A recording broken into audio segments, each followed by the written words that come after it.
recording by Sargama Studio, Bodhgaya. दोनों हथवा जोड़ा ही औगे करे जावा घोड़ावा धके रोवा ही औगे करे जावा घोड़ावा धके रोवा ही औगे करे जावा दोनों हथवा जोड़ा ही औगे करे जावा हमरा छोड़ी गई है ना ससुरावा गे हमरा छोड़ी गई है ना ससुरावा गे करे जावा दोनों हथवा जोड़ा ही औगे करे जावा गोड़वा धके रोवाई औगे करे जावा दोनों हथवा जोड़ा ही औगे करे जावा करे जा गोड़वा धके रोवाई औगे करे जावा हमरा छोड़ी गए ना ससुरावा गे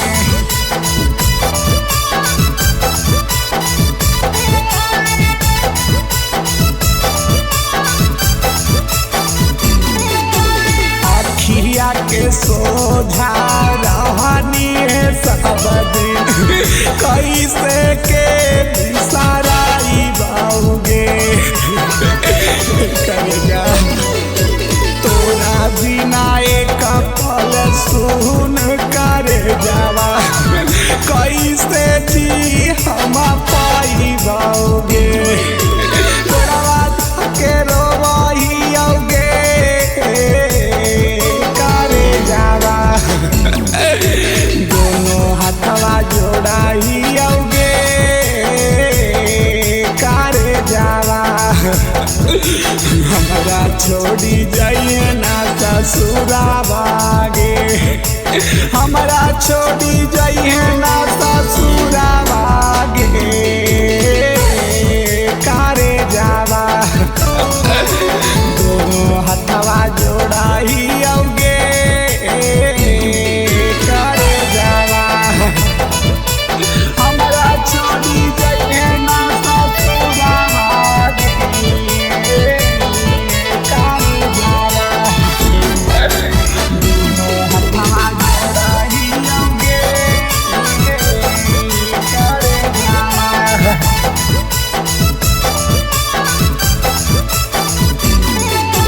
हमारा के छोड़ी सरगम से नहिया कैसे तू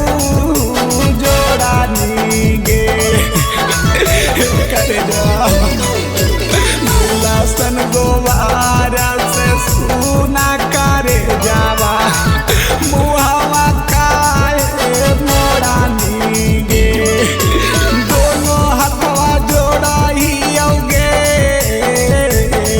करे जावा गोड़वा धके रोवाही औगे करे जावा हमरा छोड़ी जाई है ना ससुरावा गे हमरा छोड़ी जाई है ना ससुरावा गे करे जावा दोनों हथवा जोड़ा ही औगे करे जावा गोड़वा धके रोवाही औगे करे जावा करे जा।